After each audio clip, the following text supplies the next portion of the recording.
Привет, сынок, привет. Здорово. Извини. Надолго к нам? Ну, дня на 4, я думаю. Как отдохнул? Ужасно. Ну вот.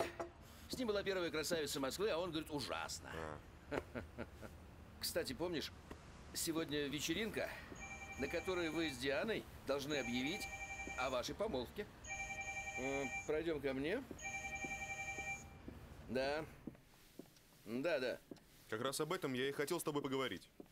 Сейчас. Ну так отправляйте, черт возьми. Держи. Пап. Думаю, ей понравится. Папа. Уже выхожу. Извини. Встретимся на приеме. До вечера. Пока. Пока, родной, пока.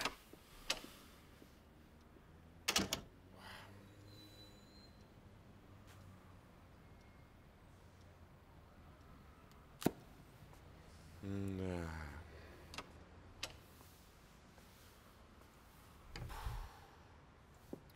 Ой, солнышко мое приехало, Привет. как я рада. Мама. А загорел-то. Замечательно выглядишь. Ну, давай, рассказывай мне про пирамиды Про всякие. какие? А, да, ты же не в Египте был. Да. А где ты был-то? Я был Только, в- знаешь, давай потом расскажешь, потому что, видишь, везде надо успеть. Сначала у меня солярий, потом у меня тренажерный зал, потом у меня маникюр, потом тайский массаж. Ну, вернее, сначала наоборот. Сначала тренажерный зал, а потом уже все остальное. А выглядишь, правда, замечательно. Поэтому очень хочу с тобой поговорить, чтобы ты мне обо всем подробно рассказал, но вечерочком. Да, мой золотой. Да. И послушай-ка, Никита, я тут заказал косметический наборчик. Если его привезут, когда меня не будет, денежки отдашь. Ой, ну просто красавец. Просто красавец. Обожаю. До вечера. Ага, пока. Андрюша, надень шапку, простудишься.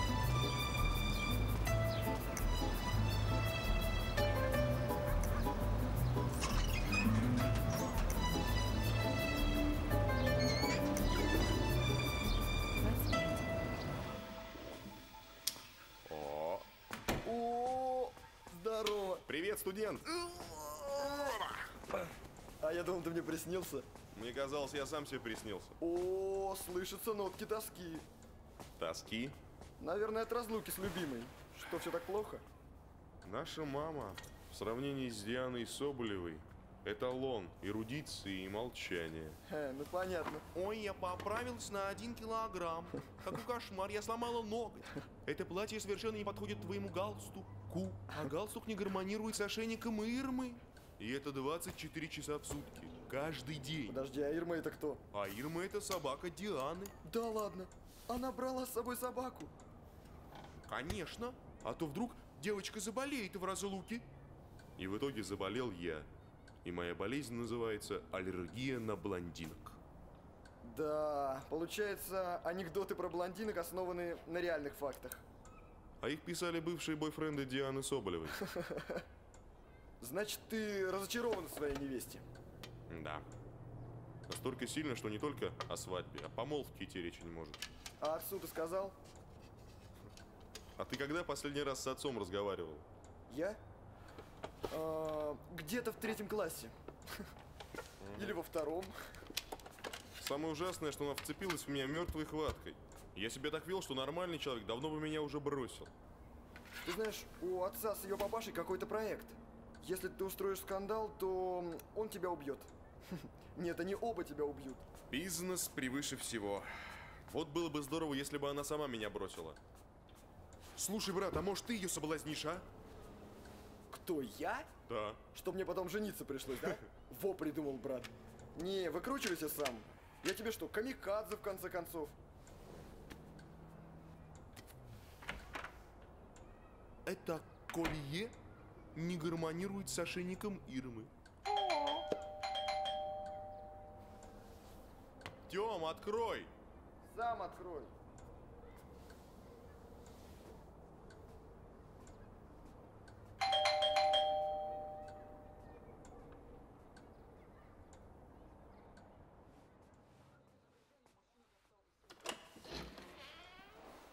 Здрасте. Здравствуйте. Вы, наверное, курьер? Вот, деньги в конверте. А, вы, наверное, к Артему. Проходите, я сейчас его позову. Нет. Альберт Эдуардович Бородский здесь живет? Да, только его сейчас нет дома. Вы к нему по делу? Угу. Проходите, пожалуйста, я сейчас ему позвоню, узнаю, когда он будет.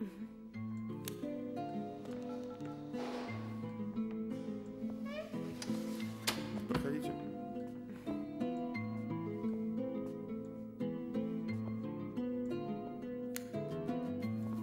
У него занято, я чуть позднее еще раз наберу.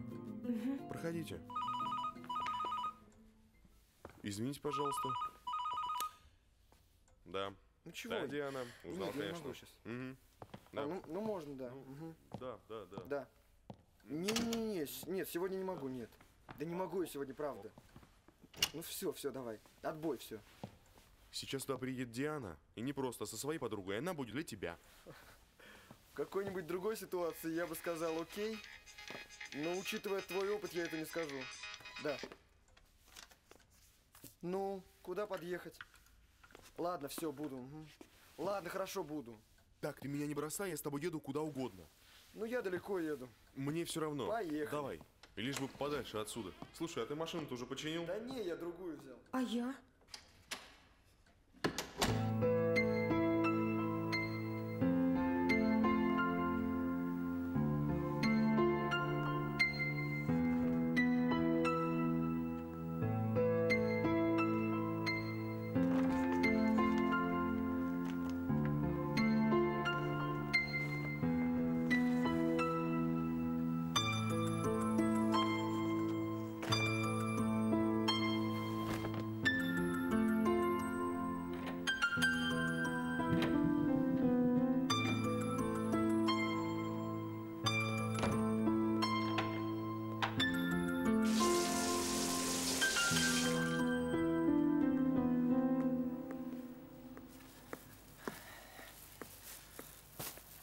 Здрасте.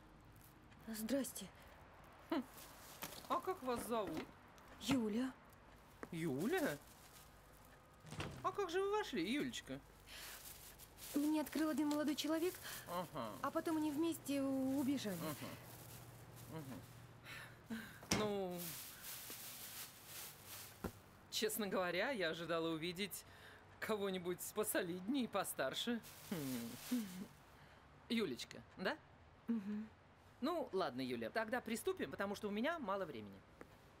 Значит, в ваши обязанности входит мытье посуды, так, мокрая уборка помещений, стирка, утюжка.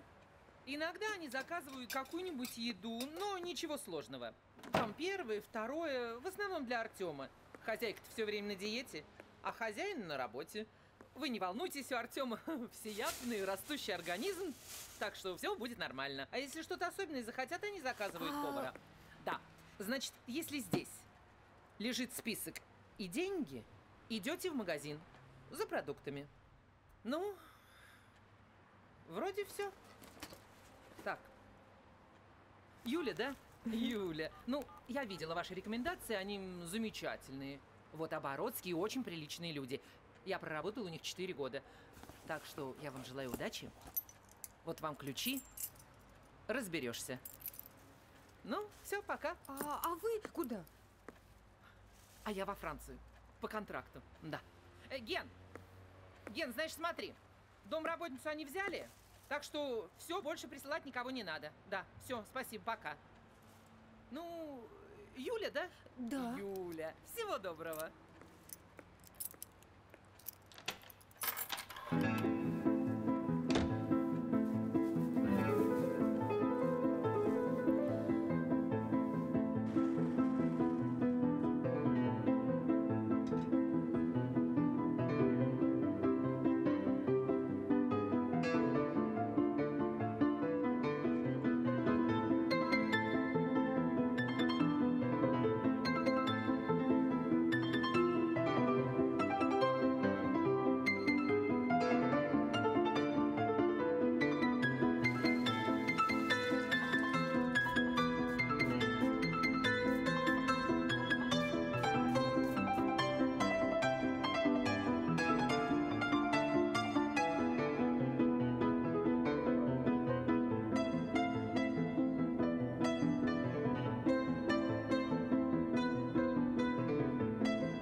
Ага.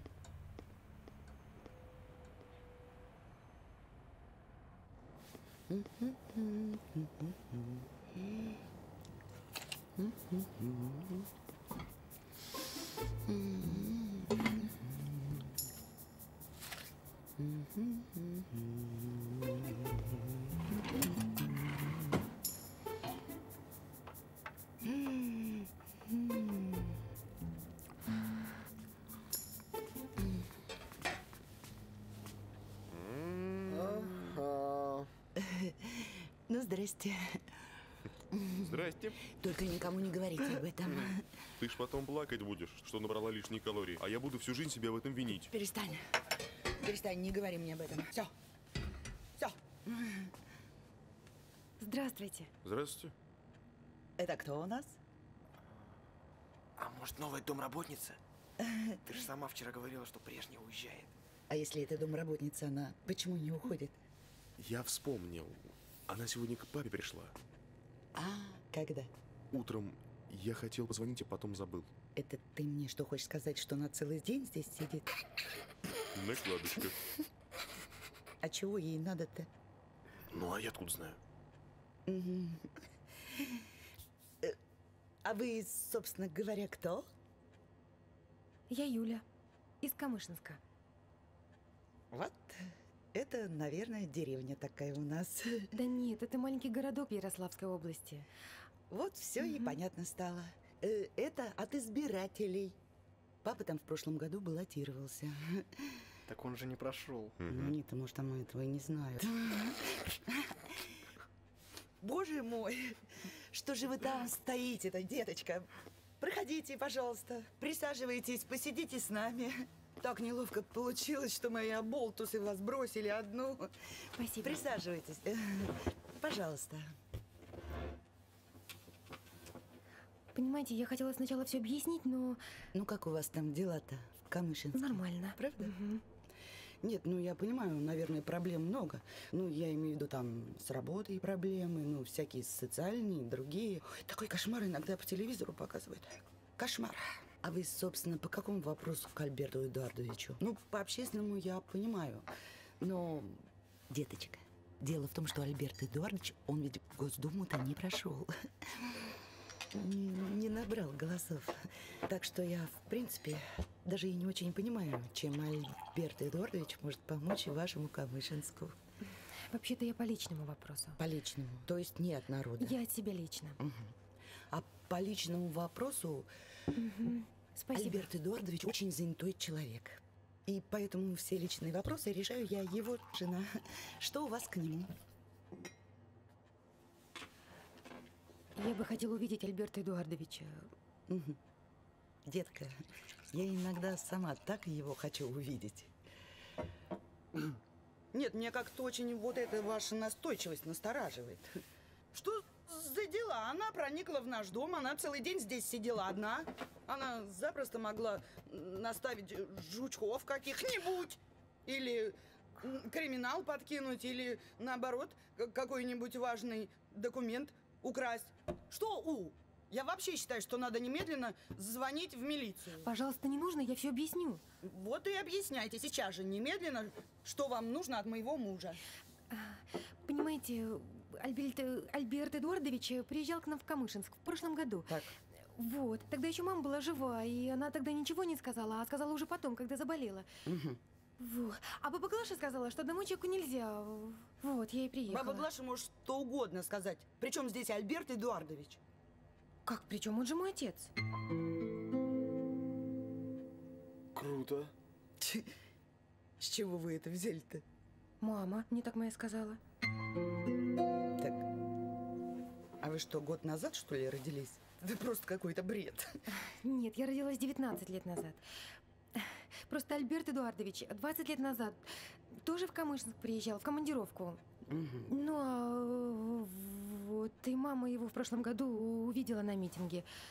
И вы решили приехать, поняв, что Альберт Эдуардович очень богатый и очень влиятельный человек. Умно. Нет, правда, очень умно. И на какую же сумму-то вы рассчитываете? Вы не поняли, мне не нужно ничего. Просто мама умерла, а баба Глаша сказала, что человеку одному нельзя без родни.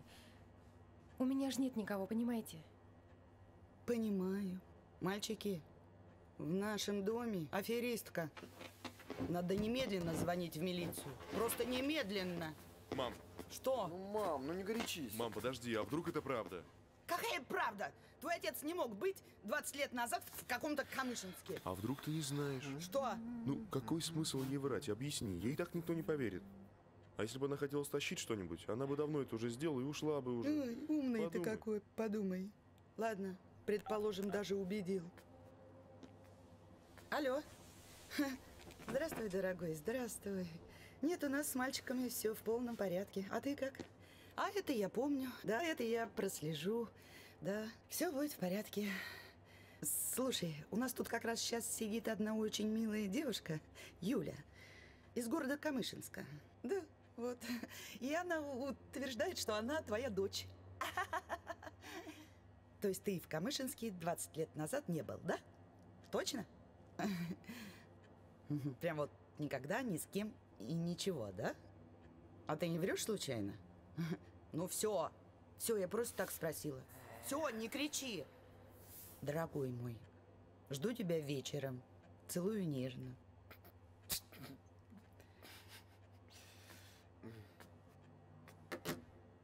Папа просил сказать кое-кому, что этот кое-кто должен думать об очень важном событии в своей жизни. Деточка, что касается вас, ваша мама, скорее всего, спутала моего мужа с кем-то. Да? А посему я прошу оставить мой дом. Быстро, быстро, быстро. Быстро. Побыстрее.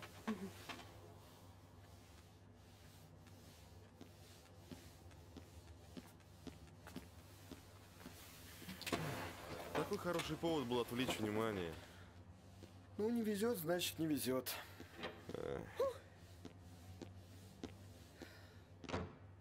Че уселись-то? Все. Шоу окончено. Мам, Что? Вот так.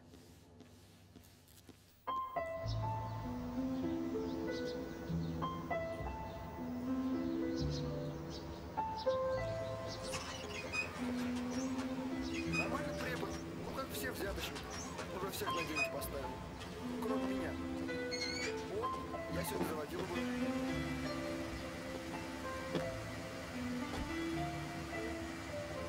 Никита, быстрее, мы опаздываем. я забыл кое-что, вы меня не ждите, я такси возьму. А че выходил тогда?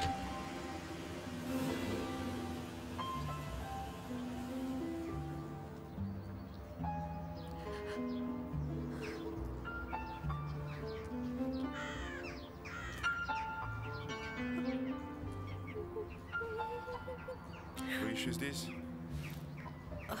Да. У меня поезд 12 ночи, а мне некуда идти. Да. Сестра это как-то неожиданно для всех. я И понимаю. особенно для мамы.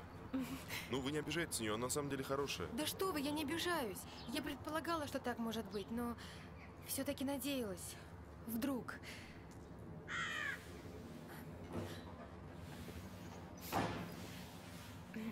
Юля, у меня нет оснований не верить вам.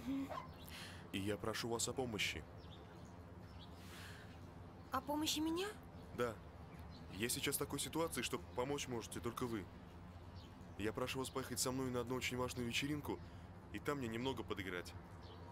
Ну что же мне нужно будет делать? Ну, вы будете моей девушкой. Что? Я ваша девушка? Да. Да вы что, бред какой-то. Я даже не одет. А это не важно. Самое главное – ваше согласие. Нет, я не готова. Но ведь вы же хотели поговорить с моим отцом.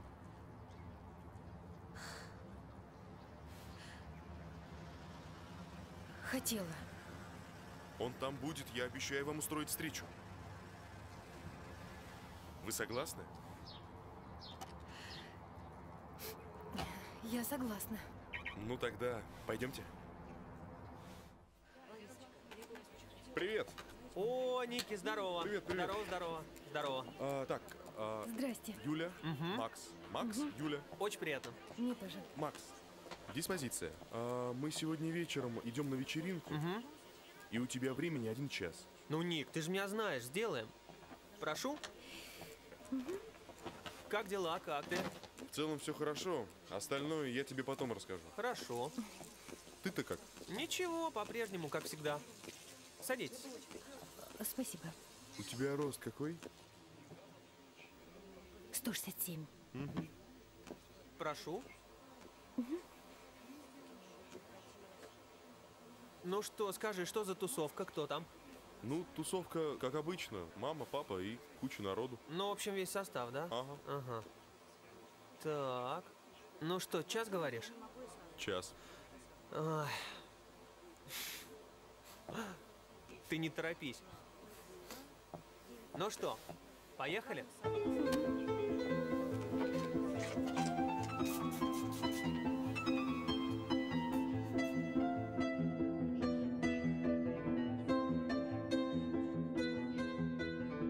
Ты еще долго? Все, я готова.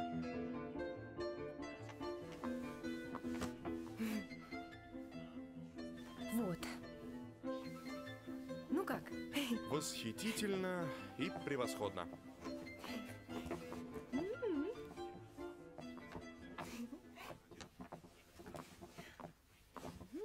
Макс, спасибо. Да ну что ты, Ник, не за что.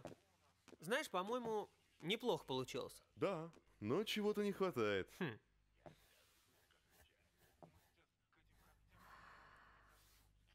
Красиво. Дорогие, наверное. Это не важно. Красивая пара.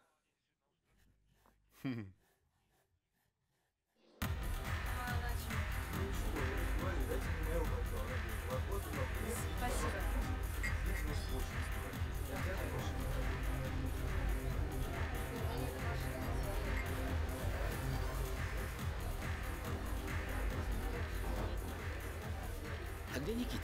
А? Соболев уже 2 раза о нем спрашивал. Ну, папочка, ну откуда я знаю? Ну, честное слово. Ну, забыл что-то. Обещал приехать на такси.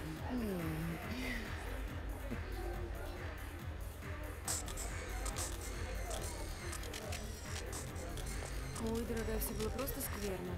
Знаешь, большего идиота, чем Никита Бородский, я в своей жизни не встречала. И что самое ужасное, что он вцепился в меня просто какой-то мертвой хваткой. Вики, я вела себя так ужасно, что другой нормальный парень на его месте. Здрасте. Просто сбежал от меня.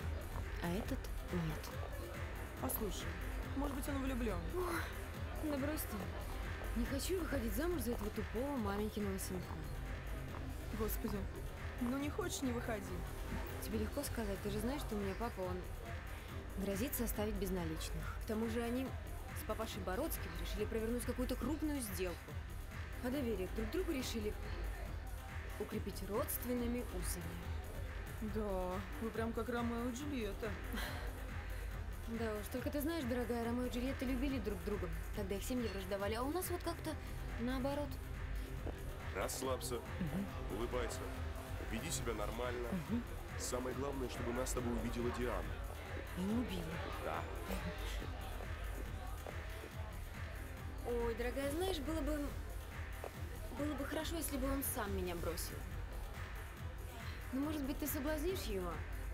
Я? А я устрою сцену, и вроде бы как я жертва и ни в чем не виновата. Нет, нет, нет. Ты что, и не проси. Я, конечно, тебе подруга, но, знаешь, не настолько. И потом у меня парень ревнивый. Ой, дорогая, ты забыла? Твой ревнивый парень бросил тебя на прошлой неделе. Я думаю, это тебе понравится. Спасибо. А тебя все ищут. С ног сбились. Кто она? Мое спасение, надеюсь. А вот и мама. Вот тебя все и нашли. Анечка, вот же. Никита, ты где пропадаешь? Мама. Что, мама? Тебя Диана ищет. Мама. Ну, что происходит, ты мне можешь объяснить? Я тебе все потом объясню. Когда потом, интересно. Потом. Ну, в чем дело, сын? Мама. Быстро. Нет, ну...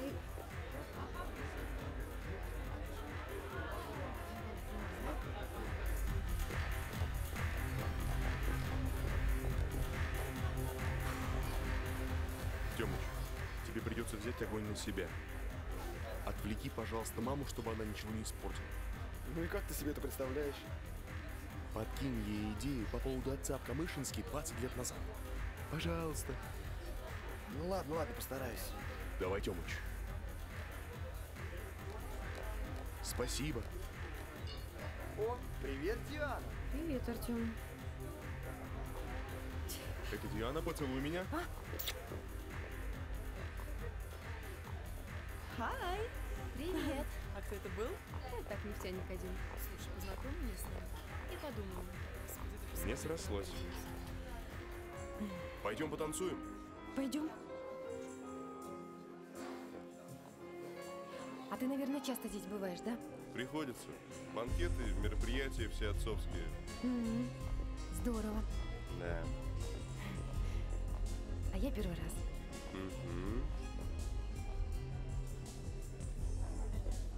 Обычно все случается, когда не ждешь.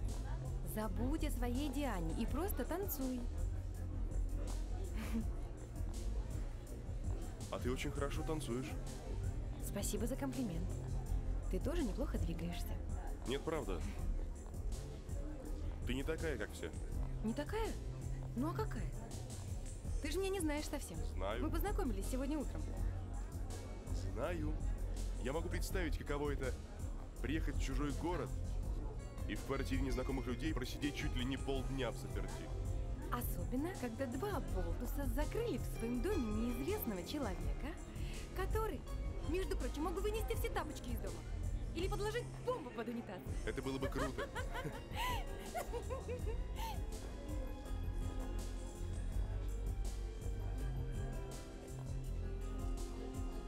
Никита, а где здесь дамская комната? А это там я провожу.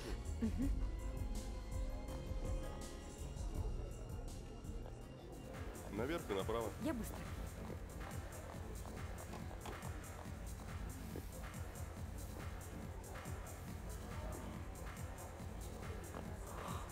Слушай, вот он. Ну что тебе стоит? Он же тебя совсем не знает. Ну, хорошо. Тем более не такой урод, каким ты мне его описывала.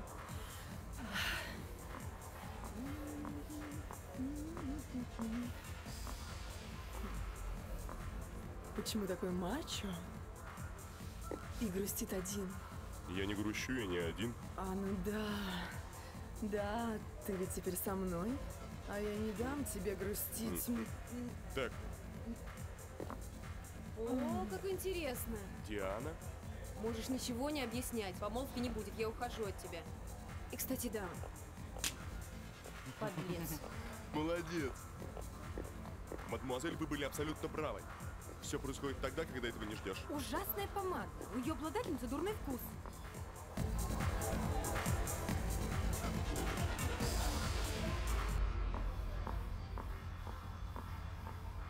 Ну как? Все нормально? Лик, он тебя что, обидел? Сильно расстроился, да? Ну что он сказал? Сказал, что не один. И не скучает. Что?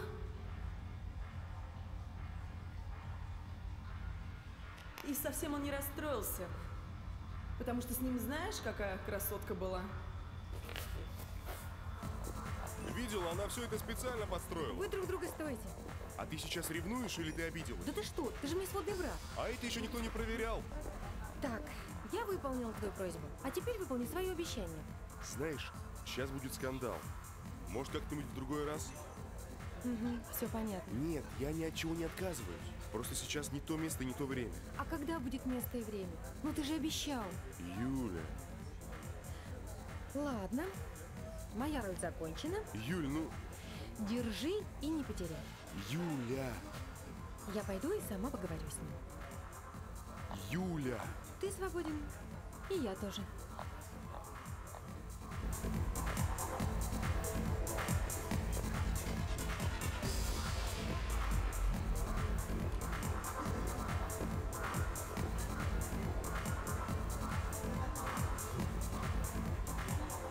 Позвони мне, детка. Разочарована не будешь.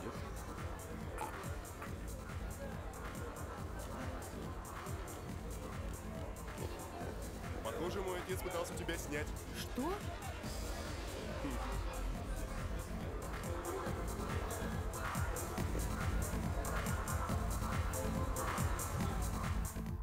А ты знаешь, мама никогда не рассказывала про отца. Нет, когда я была маленькая, у нас существовала легенда об отце-летчике, который летает там где-то над облаками. И я его ждала. И думала, что когда-нибудь он обязательно вернется. А потом я подросла и в легенде отпала надобность.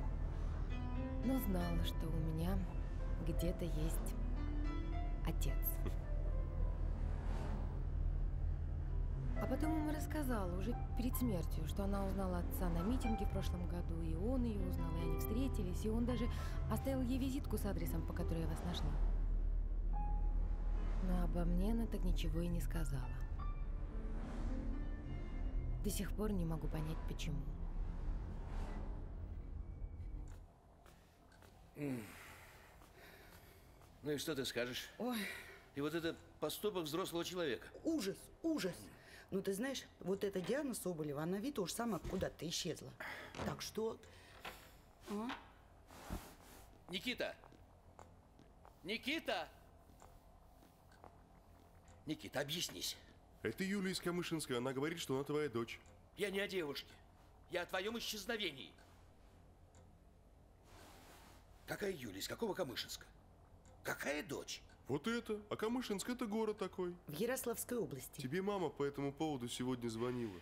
Мне казалось, этот вопрос мы решили. Все же Юля хотела с тобой поговорить. А я не хочу с ней разговаривать. А ты чего так занервничал-то, а?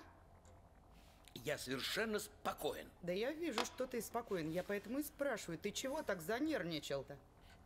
Слушайте, что вы ко мне пристали? Сколько можно объяснять? Не знаю я никакой Юли, ни из какого Камышинска. И вообще эту девушку вижу в первый раз. Кстати, во время того скучного вечера я позвонила на твою прежнюю работу. Навела там кое-какие справочки, да? И вот выяснилось, что в Камышинск ты ездил.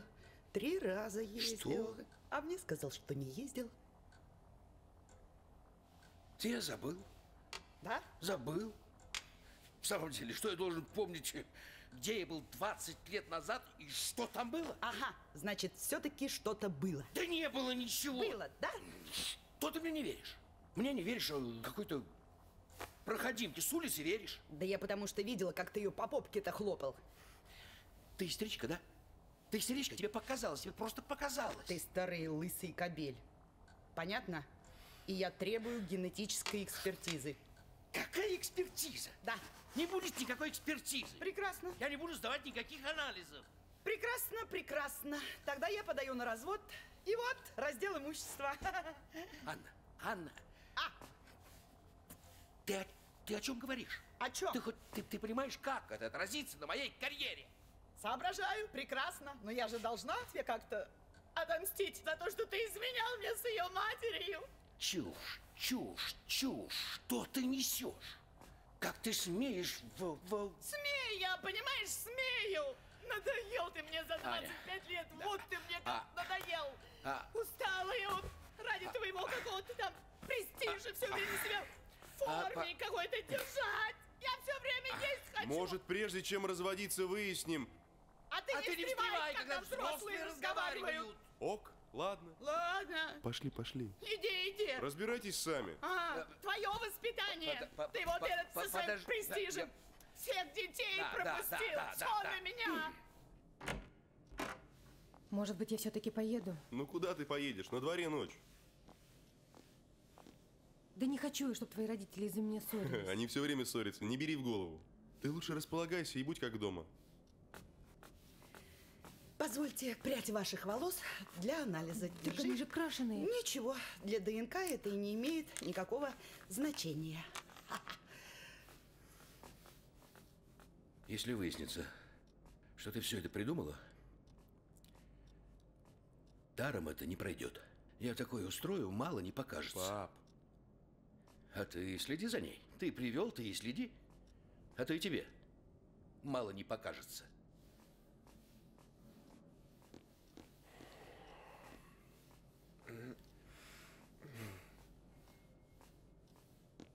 Я что-то пропустил?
Юля, завтракать будешь? Слушай, ты не видел мой пакет? Какой пакет? Ну, помнишь, я вчера надела вечернее платье, свои вещи сложила в пакет, а на вечеринке уже была без него. Да? Ну а где, согласно логике, он может быть? Думаю, в салоне. Ну, значит, он там и лежит. Мы сейчас с тобой позавтракаем, потом поедем, заберем. Может, ты один съездишь? Почему? Потому что мне кроме вечернего платья одеть нечего. Нашла проблему.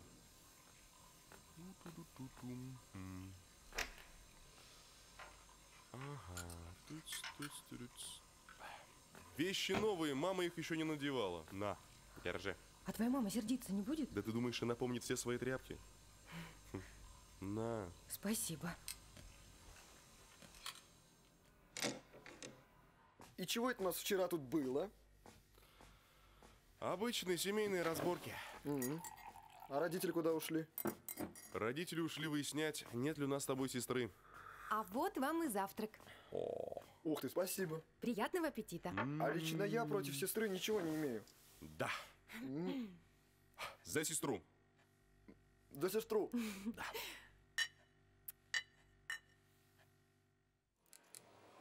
Привет. Макс у себя? Здесь они, здесь. Макс. Здорово. Привет. Здрасте. Ну, как дела? Да, отлично. Что отлично? Ты знаешь, что наша Золушка весь бомонд уложила на лопатки? Да ладно. Ну как ладно, посмотри. Смотрите. Опа. Так. Неизвестная красавица разбила звездную пару. Да. Вот она слава. Не то слово разбила, ребята, вы что? Вчера на корпоративной вечеринке Да. вместо обещанного в прессе сообщения о Обещанной помолвке. о помолвке Никиты Бородского и Дианы Соболевой. Ну? Что-то я ничего не понимаю. Ну что не понимаешь, а? Ну откуда я знал, что отец журналистов пригласит? Вот начинается. Вот узнаю твою скромность. Вот как всегда, да? Ты знаешь, кто он? Ай, Нет, ты знаешь, кто он? Не представился, да? Макс. Макс. Это Макс. надежда всего российского футбола. Макс. Это звезда вообще? Макс, Ну Макс, что, ладно, Макс, ладно, ты Макс, звезда. Макс, Я ладно. тебе серьезно говорю. Извини. Слушай, Макс, мы сюда, в принципе, за пакетом пришли. Она вчера его здесь оставила. Пакет. Анют, пакет оставляли какой-нибудь? Да нет, ничего не было. Ничего не было. Пакет. Ну что ты так расстроилась? Ну, что в этом пакете было? Кроссовки, старые потертые джинсы. Паспорт, деньги. Паспорт новый получишь, а деньги вообще не проблема. Сережки мамины. Такси.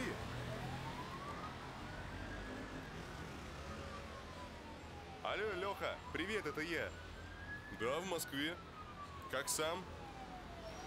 Слушай, у меня возникла проблема. Вечером ехали с девушкой в такси и пакет забыли. Что-нибудь можно сделать? Какое такси?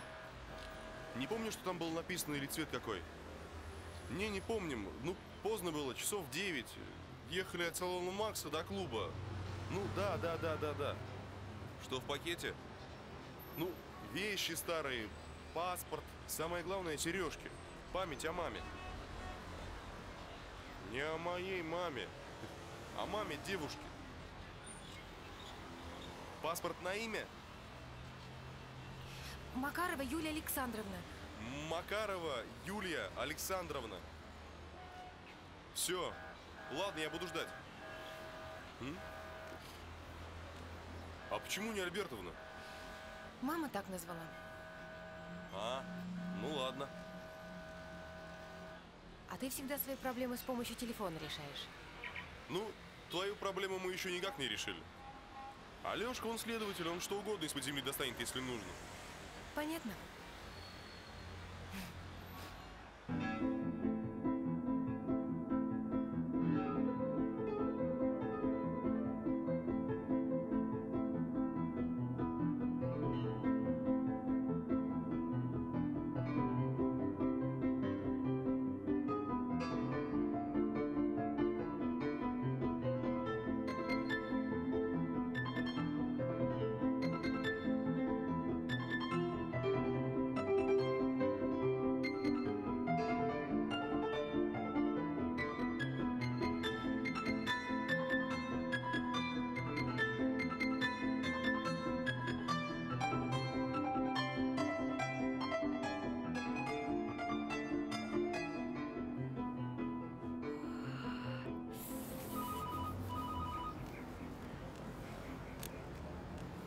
Алло. Да, Лех. Нашелся? Отлично. Мы скоро будем. Нашелся твой пакет. Таксист оказался сознательный. Сам принес. Спасибо. Пойдем. Это наша команда. Вот вратарь. Вот это? Красная Не, шапочка. это запасной. Дай пирожка. Мама! Мам! Ты теперь не на диете. Давай к нам, пока горячие. А то Артем все съест. Ой, только глаза не сытые. Анна Анатольевна. Ой, нет, пироги это слишком. Угощайтесь. Я только понюхаю. Ой. Нет, все, смерть фигуре. Кстати, кто-нибудь видел нашу новую домработницу, а? Я нет. Я тоже совершенно ее не видела. Прелесть. Пироги прелесть. Да? Нехорошо как-то. Надо бы Альберту Эдуардовичу предложить. Угу. Он не в духе. А самоубийц нет. Угу. Ну, тогда я сама.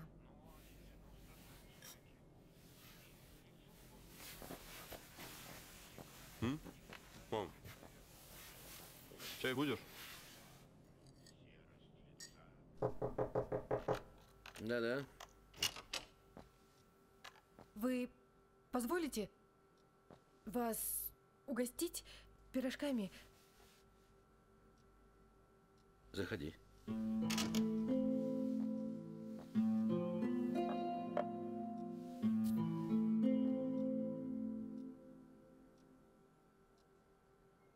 Сережки.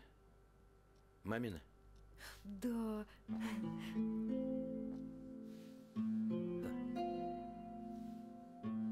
Ты извини меня. Я вчера был не в духе. Ничего.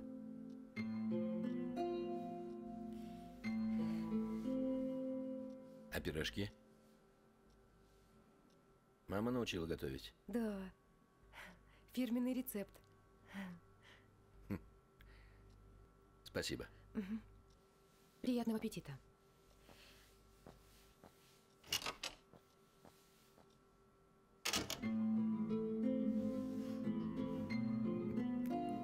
Я этот вкус до сих пор помню.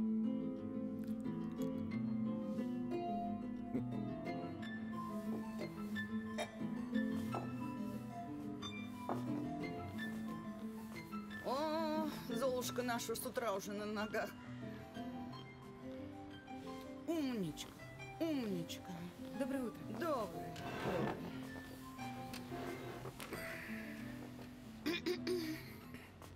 Доброе утро. Привет, привет. Ну-ка Доброе. быстренько за стол. Вот, все накрыто.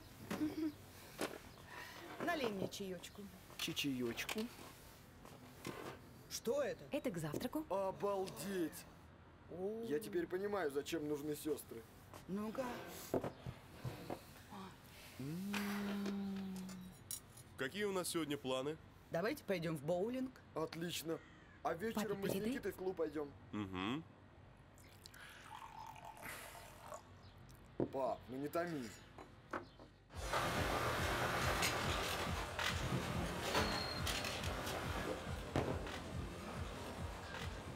Чего такой разбег? Можно я посмотрю? Давай. Вот ты. Привет. А, привет. Как настроение? Хорошее, я вижу. Нормально. Поговорить с тобой хочу. О деле и вот об этом. Ну, как тебе история? Неизвестная красавица разбила звездную пару. Я искренне надеюсь, что это всего лишь утка желтой прессы. И твой сын не собирается поставить мою дочь в неловкое положение перед свадьбой. Спокойно, еще не вечер. Али, что это значит? Наш проект тебя больше не интересует. Лучшего способа не придумал. Да ничего я не придумал. Я вообще тут ни при чем. Он сам устроил эту комедию просто, чтобы позлить твою дочку. Юморист хренов. Слышь, давай не здесь. Отойдем. Тоже мне мастер. Молодец. Это был шар. Мам, а что будешь делать, если выяснится, что Юля дочь отца? Я тебя умоляю, не рви ты мое сердце раньше времени. Но ведь да? девчонка-то не виновата. Да не виновата. Вот, послушай. Я понимаю. Да вон и девчонка, похоже, неплохая. Я просто подумаю, что твой отец мне изменил. У меня прям просто шторм какой-то в душе поднимается. А простить нельзя? Вот, сейчас будет. Простить? Обвал. А ты что, думаешь, такое легко простить? Он же, получается, мне лгал в течение 20 лет, каждый день. Вот смотрел мне в глаза и лгал. Это что, на арфе так? Я вообще не понимаю, как с таким жить можно. Ничего себе! Есть предложение пойти в клуб. Юля! Юля! Подожди! Юля, А, ты в клуб с нами пойдешь? думаю, да. Отлично. Это мне? Thank you very much. О, с ума сойти. Лев, прошу, ну.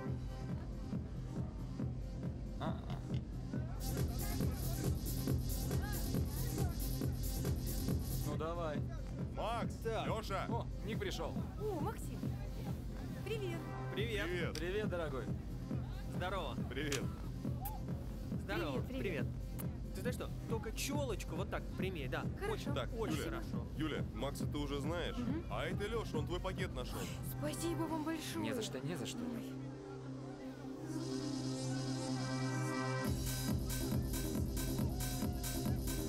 Ты разобрался, когда уезжаешь? Через пару дней. Слушай, ты в Москву не домой, ты в гости приезжаешь, так? Подержи. Я на 1 минуту, окей? Давай. Ща. Ребят, подождите меня 2 минуты, я там буду, Ок. если что, ладно? Ты уезжаешь? Алло! Да, я сейчас еду на сборы, а потом в Бельгию на соревнования. Я в Москве бываю очень редко. Мы с тобой совершенно случайно встретились. Мгм. Понятно. Так, ты чего грустишь? Будешь жить у нас, все будет хорошо. Твой отец меня не признает. Ну а куда он денется, признает. Странно, что ты все время помогаешь мне. А что странного? Все люди должны друг другу помогать. Типа ты мне, я тебе, да? Ну, не так утрированно. Все-таки не все богатые люди сволочи. А может быть, и не все красивые девушки глупые. Встретив тебя, я начинаю в это верить. Вообще-то, я имела в виду Диану. Да ты же не знаешь ее, как ты можешь о ней говорить? Зато я знаю тебя. А со стороны говорят виднее. И что же видно со стороны? А то, что непорядочно это. Почему ты не сказал честно и открыто? Честно и открыто? Ты шутишь? Я не шучу. Наивно это, Юлька. Пошли танцевать.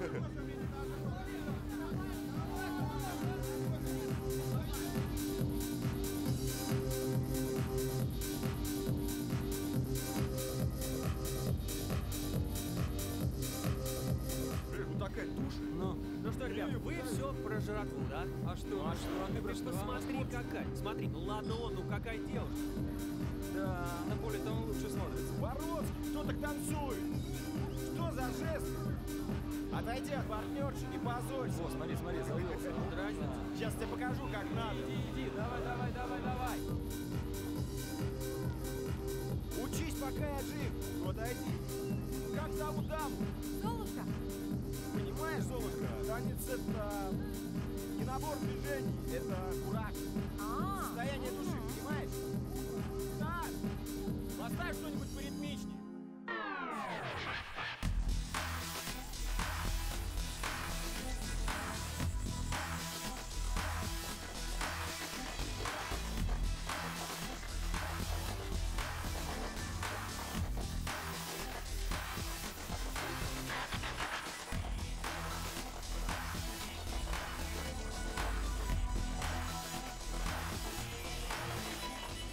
Зачем ему это нужно?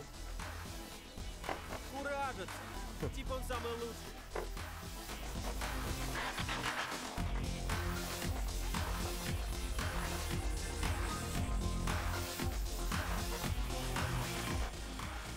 Не спорю, Феликс хотя и звезда танцпола ныне заходящая. Но все-таки, если он Юльку тронет, придется его побить.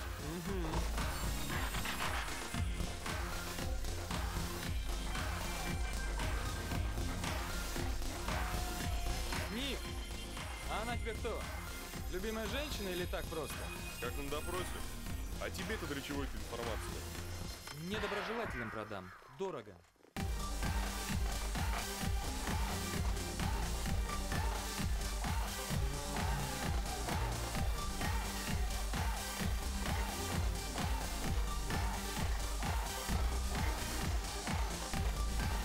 Слушай, я слышал, что ты собираешься жениться.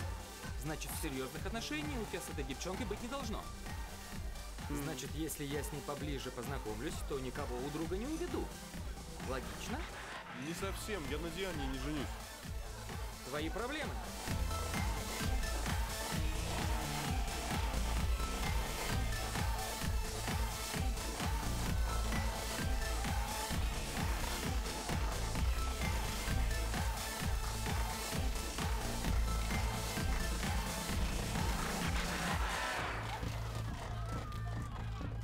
Орешки принес, молодец, класс. Ну вы, ребята, выдали.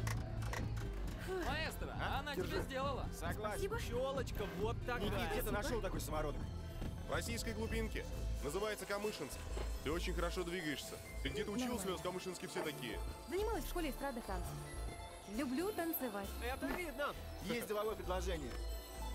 Место танцовщицы в моем клубе. А что у тебя за клуб? Тот, в котором ты сидишь. Серьезно? Сольную программу потянешь? Ну, вообще-то я об этом не думала, но можно подумать. Подумай. Только с братьями посоветуюсь. Ладно? С братьями? Да, с нами. Лично я против. А почему ты принимаешь решение за меня? Это ненормальная работа, и здесь не может идти речи о карьере. Я и сама это знаю. Ник, ты партизан. Почему сразу не сказал, что сестра? Я тут сижу, парюсь. Юленька, разрешите вас пригласить? Братья, надеюсь, не возражают? Ничего себе. Извини, не тот случай. Да понял. Ладно, отдыхайте. Давай.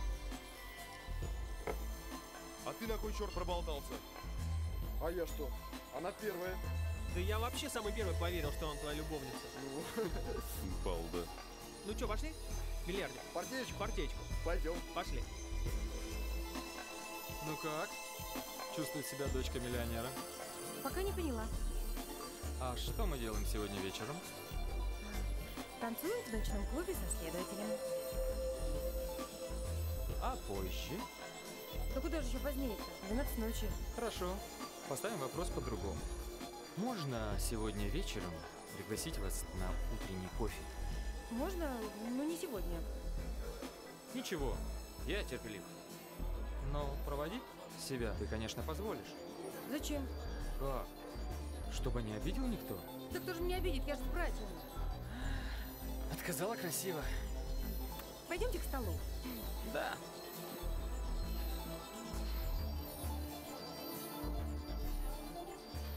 Юленька, позвольте еще раз поблагодарить вас за танец.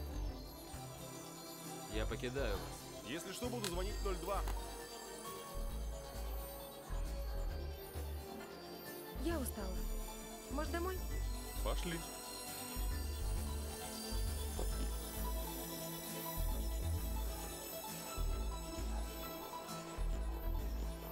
Мы их в упор не видим. Естественно.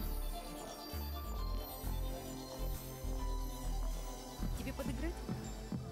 Сам справлюсь. Подожди, пожалуйста. Хорошо.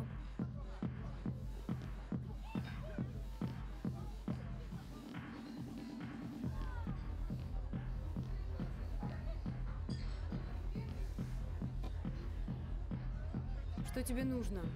Ты пришел выяснять отношения? Да, это я попросила Лику тебя проверить, и что? Ты знаешь, ты так легко повелся, что я даже не знаю, могу ли я тебе теперь верить. Брось. Тебе просто нужен был повод. Но почему бы честно в этом не признаться? Если честно, я даже рад, что все так получилось. И мы не будем теперь портить друг другу жизнь. Интересно, то есть ты считаешь, что я порчу тебе жизнь? Нет, мы просто не подходим друг другу. Во-первых, потому что ты не любишь меня, а я не люблю тебя. И коммерческие отношения наших отцов не могут быть поводом для создания нашей семьи. Но когда взрослые люди позволяют манипулировать собой, это довольно странно. Чужое сердце не игрушка, его можно и разбить. А это больно. Диана, я считал тебя глупой блондинкой, но и я сам вел себя не лучше. Я вел себя как трус. Мне было проще лицемерить с тобой, чем просто сказать отцу «нет». Прости меня, пожалуйста, за неделю испорченного настроения на побережье. Такая красивая девушка, как ты, достойна лучшего парня, чем я. Удачи. Да, и если отец будет на тебя давить, скажи, пожалуйста, что во всем виноват я. Пока.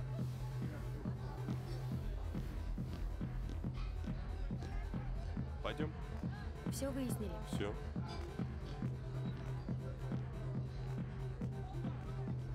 Ну вот видишь, как все хорошо разрешилось?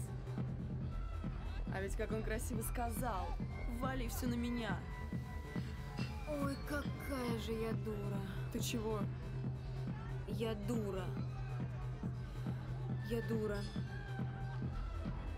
Я полная дура. Почему? Как я могла упустить такого парня? Подожди, подожди. Но ты же сама сказала, что он тебе не нравится. Он мне не нравился. А теперь нравится? Господи, Лика, ты же явила себя как полная стерва, а он извинился. Интересно, что было бы, если бы я вела себя иначе.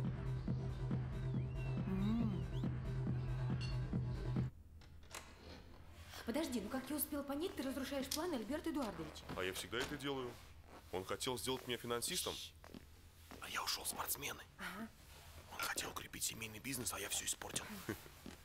Ну, судя по характеру твоего отца, даром это тебе с рук не сойдет. Да что он мне сделает? Выгонит из дома, у меня есть своя квартира. Помоги. Если что, приеду к тебе в Камышинск. Ты что, издеваешься? Хотя, если раньше меня это не сделает какой-нибудь Леша. Ты что, ревнуешь? Еще чего? Ревнуешь, ревнуешь, по глазам вижу. А что ты еще видишь по глазам? Посмотри повнимательней.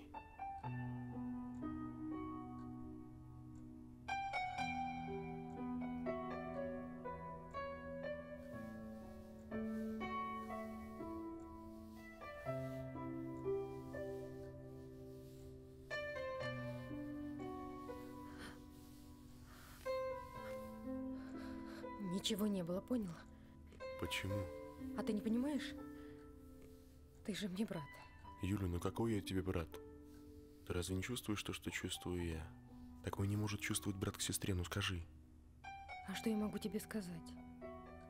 То, что я сейчас поцеловалась со своим братом, то, что я очарована тобой настолько, что потеряла контроль над собой, то, что ближе-то к тебе и нет у меня никого, то, что я не хочу, чтобы ты уходил, я не хочу, чтобы ты уезжал.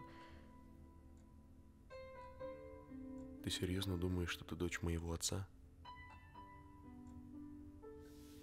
Между прочим, это предсмертные слова моей мамы, если тебе это о чем-то говорит. Юль, ну не можешь ты быть моей сестрой. Я это сердцем чувствую, Юль.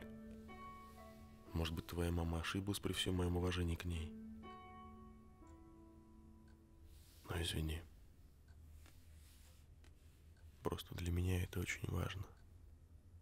Если бы ты знал, как это важно для меня.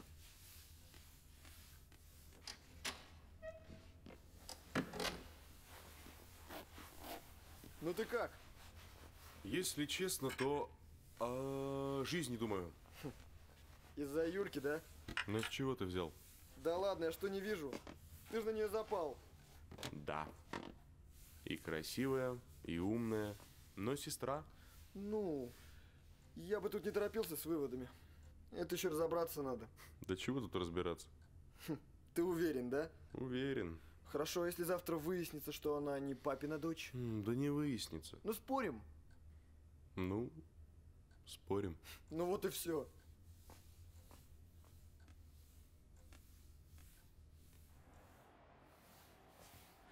Ну что же, мне, как незаинтересованному лицу, выпала роль курьера этого судьбоносного для семьи Бородских письма.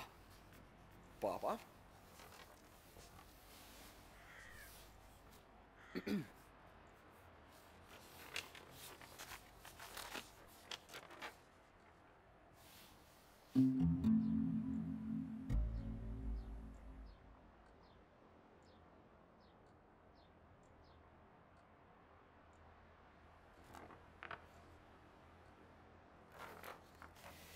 Ой, отцовство исключено. Как? Ты проспорил. Прости меня, пожалуйста. Прости меня, мой дорогой, что я тебе не поверил.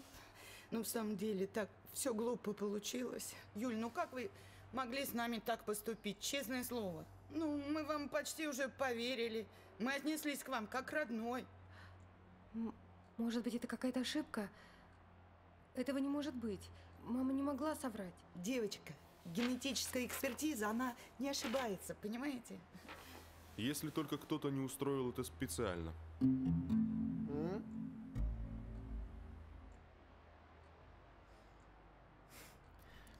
Ничего я не подменял. Все честно. Значит, Юля мне не сестра, и я могу на ней жениться? Не можешь. Ну почему? Я на ней женюсь. А ваши дела с Соболевым меня совершенно не волнуют. Вы меня не переубедите. Вот так. Сынок, при чем тут Соболев? При чем тут наши дела с Соболевым? Дело в том, что Юля твоя сестра. Значит, ты все-таки подменил результаты? Да ничего я не подменял. Я не прикладывал к этому никаких усилий. Здесь действительно какая-то ошибка. Потому что Юля моя дочь. Я это знаю без всяких анализов. И вот эти сережки. Я когда-то подарил ее маме. Так ты все-таки подлец. Ты знал, что у тебя растет дочь и преспокойненько себе жил, да?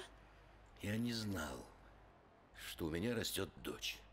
Лиза прекратила со мной всякие отношения после того, как узнала, что я женат. А мне ты врал все эти годы, да? Ты мне вот так вот в глаза смотрел и 20 лет врал мне. А как ты со мной мог так поступить, а? Боже, я так его любила. Я так любила его. Ну, мам. Я ему все свое сердце отдала, Мам, ну Артём. перестань. Он меня предал, мальчик мой. Он меня... Да Мамуль. завтра же развод. Развод завтра же. Нет, прям сегодня же Мам, развод. ну все, мам, развод. ну все, мам. Ну все, мам. Делай, что хочешь.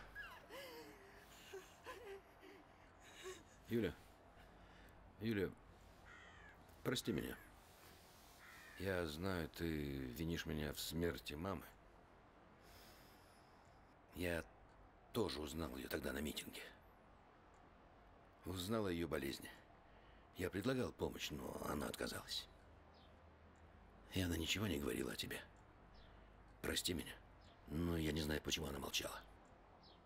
Вы знаете, она на вас никогда не сердилась. И я вас ни в чем не виню.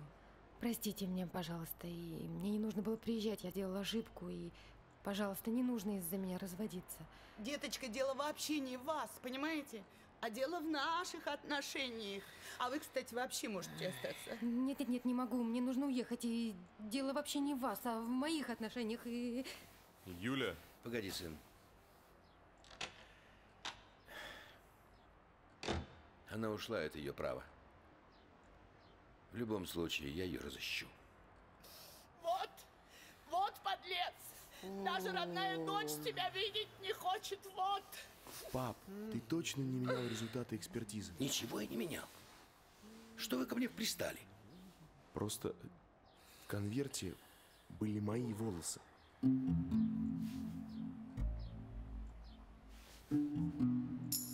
Как это твои? Я боялся, что ты можешь навредить Юле, и подменил. Что?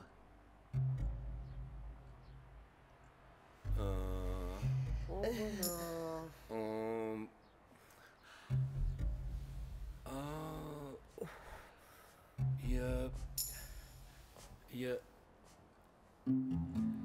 Что ты? Ты же клялась тогда, что это мой ребенок. Ты же клялась, что у тебя ни с кем, кроме меня. Ты же заставила меня жениться на тебе. Молчи, мальчики, здесь. Ты заставила меня воспитывать чужого ребенка. Перестань. Мы потом поговорим с тобой. А ты чего, лицемерка, да? Ты как ты мне в глаза могла смотреть? Как ты...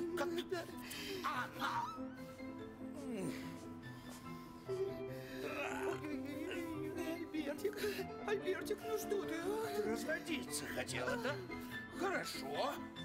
Только вот ты что получишь, а не половину имущества, вот что. Ну почему ты так, Альбертик? Ну в самом деле, Альбертик, ну что ты так расстроился? У тебя доченька, у меня сыночек. Все по-честному-то получилось.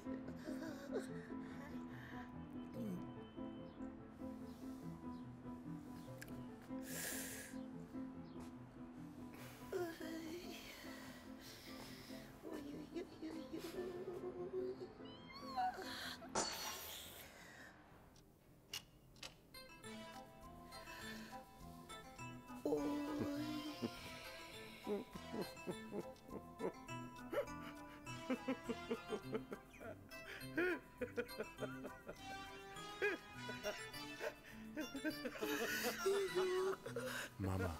Что, мама? Иди скорее принеси что-нибудь успокоительное.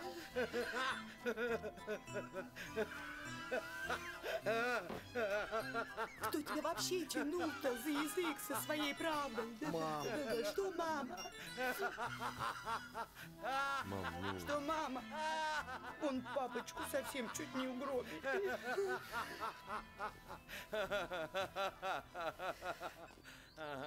Альбертик. Пап. Папочка.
секундочку. Никита!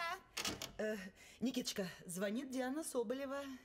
Просит прощения за свое поведение. Говорит, что любит и хочет помириться. Поговоришь?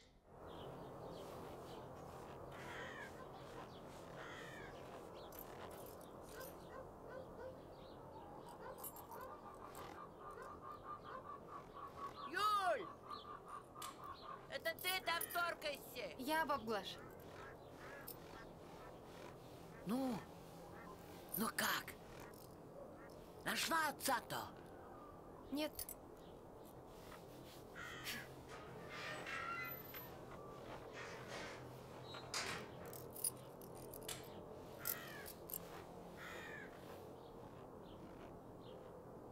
Ой, Господи. Я пойду искать свою новую кровать. Подскажите, братцы, с кем покувыркаться? Тьфу ты, палки-елки. Никита! Никитушка, к тебе гости. Прости, может быть, я не вовремя? Ничего. Ну, я пойду.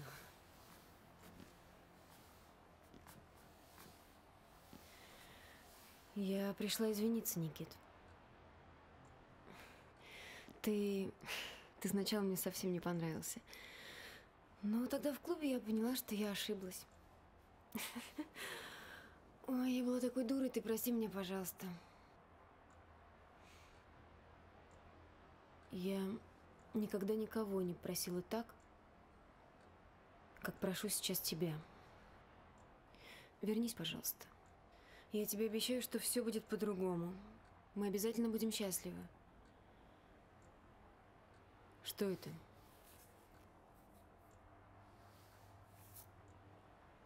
Твоя мама сказала, что она родная дочь твоего отца. А я его приемный сын. Извини. Я подожду. Я подожду, пока ты ее забудешь. Здравствуйте, Диана. Ну и семейка, с ума сойти. То есть вы с Дианой опять вместе? Ну надо же об отце подумать. Так что все может быть. Может и вместе. Поживем, увидим. Чума.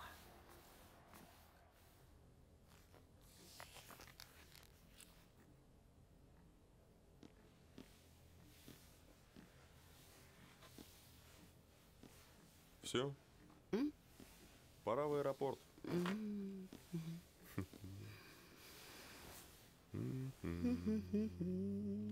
Вот смотри. Это наша с папой свадьба. А это ты... Ты представляешь, когда ты родился, мы вот в этом общежитии жили. Это Тёмка такой. Мама, можно спросить? Конечно. А если Бородский у меня не отец, то кто мой папа?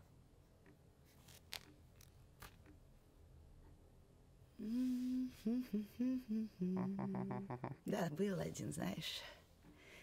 Писаный красавец. Но с ветром в голове все мечтал великим футболистом стать. Ну, поехал потом за границу. Я даже сейчас не помню точно куда. Счастье свое искать. И все. С тех пор ни слуху, ни духу. Значит, гены. Гены, сыночек, гены.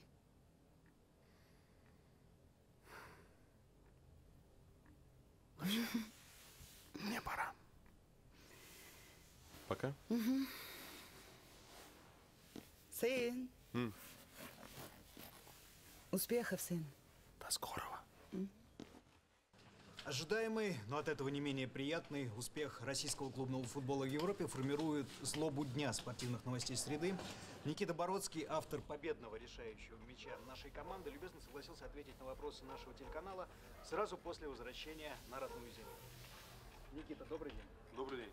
Футболисты, которые забивают такие важные победные мячи, как правило, потом говорят, что ими словно действовала какая-то неведомая сила, они все делали словно по наитию. Вот в вашем случае было ли то же самое? Вы знали, куда бежать, как бить? Ну, конечно же, знал, это все тренировалось, это все очень долго мы над этим работали. А доля удачи, конечно же, доля наития, доля удачи, конечно же, она была. Как мяч ляжет на ногу, как он пойдет дальше. Но в основном это, конечно же, тренировка. Обычно футболист, который забивает важный победный мяч, всегда его кого-то посвящает. Вы кому посвятили этот мяч, если посвятили? Этот мяч я посвятил одной девушке, имя которой я не буду называть.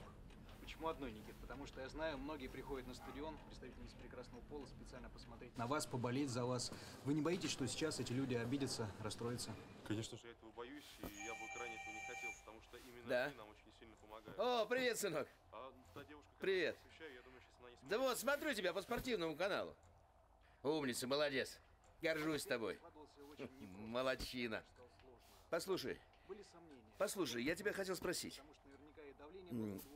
Ты же был категорически против женитьбы на Диане. Что же теперь? Погоди. Ну, ради меня не нужны такие жертвы. Да нет же. Нет. Юля не звонила и не появлялась. Я положил ей на счет деньги и послал своего адвоката с уведомлением, но пока ничего. Не волнуйся. Сынок, с мамой все в порядке. Помиримся. Ну, накуролесили в молодости. Ну, с кем не бывает.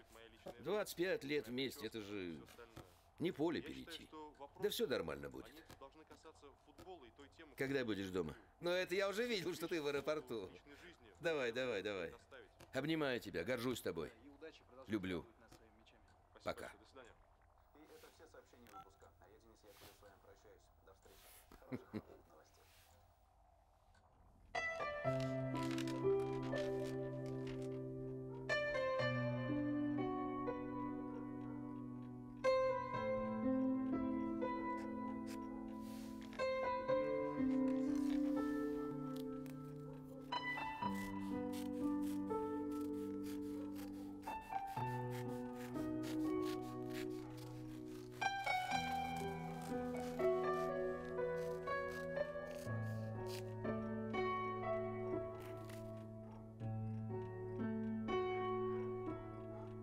За наших детей. Ой, дай им Бог. Пусть они будут счастливы. Детки, будьте счастливы. Поставь. Пойдем со Ну, мной, Артем. теперь, когда наши дети почти женаты, пора поговорить о нашем бизнесе. М? Пора. Поговорим. Пойдем. Слушай, свадьбу сыграем в Новой Зеландии. Ты знаешь, мне там нравится одно место, где снимали «Властелин колец». Я надеюсь, ты не против? Конечно, не против. А, кстати, я хочу 2 детей. Мальчика и девочку. И девочку 3, да, Ирма? Ну только не сейчас. Года через 3-4. Как ты на это смотришь? Положительно. Да, кстати, мальчика обязательно отдадим в спортивную школу, пусть продолжает папино дело. А девочку в музыкальную школу. Ну, я надеюсь, может быть, у нее получится то, что не получилось у меня. Ты не возражаешь? Конечно, нет.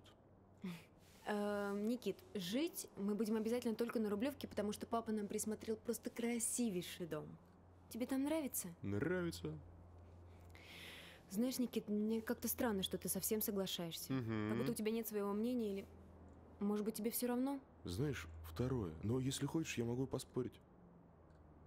Ага, жене своей расскажешь. Диана, собирайся, мы уходим. Пап, что случилось? Потом в машине объясню. Никакой свадьбы не будет. Ты понял меня?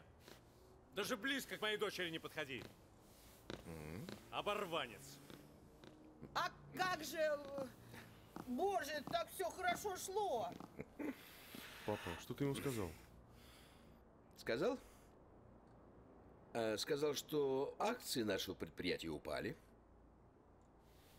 Сказал, что на сегодняшний день я не самый лучший компаньон. Ну и денег взаймы попросил. На твою свадьбу. Ты что, мне хочешь сказать, что мы нищие? Почти. Не переживай. Юлькины приданой хватит.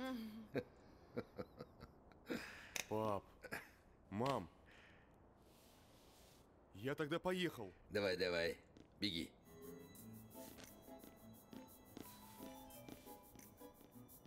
Ты мне можешь объяснить, что происходит? Нам нужны общие внуки. Как это? Ну так, для примирения. Кто тебе сказал, что я с тобой ссорюсь? Я, между прочим, вообще считаю, что твоя дочь – это неплохой вариант для моего сына.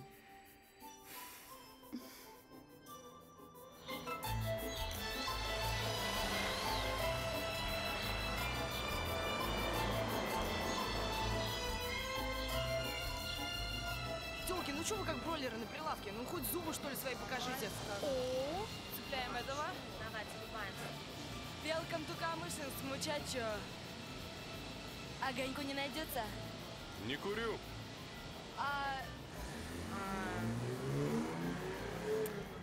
Клевая тачка, да?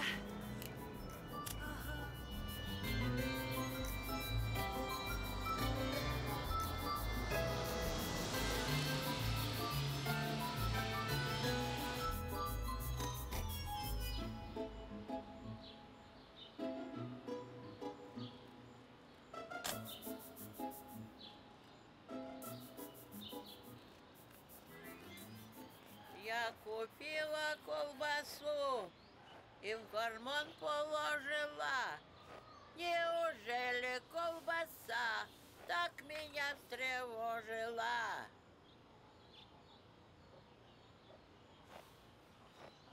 Здравствуйте, бабушка. Приветик. А вы не знаете, где вашу соседку можно найти? Кого? Соседка ваша где? А, Юлька-то? Вот в шосе. Видишь? Вот прямо по яму и при. А там перекресток, она там и работает. Мимо не проедешь. Спасибо большое. Приветик ей. Передай.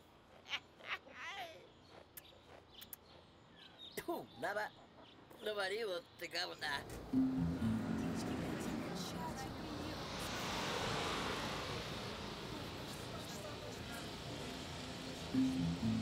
О, мучачо вернулся. У вас Юля работает? Юлька? Работает, но она на выезде сейчас с клиентом. Я подожду. Сладенький мой, ну зачем тебе Юлька? Она не умеет ничего, молодая, неопытная. А хочешь, я тебе такое устрою? Я Юлю подожду. Ну, как знаешь.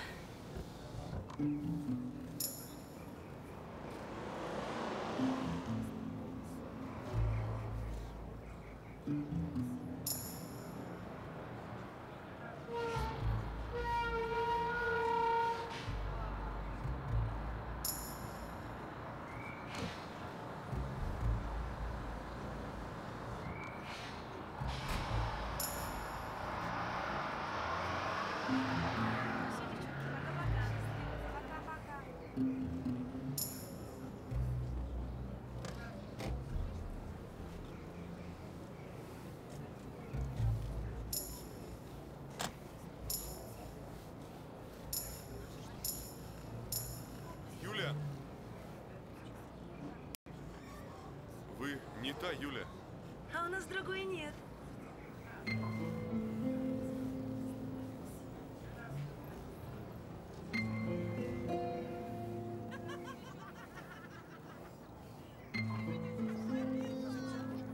Так, а у вас поменьше не будет?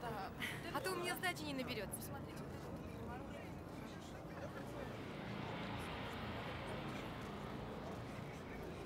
Еще бы, фирменный рецепт. На здоровье. Ой, а пирожки-то, пирожки. Юля!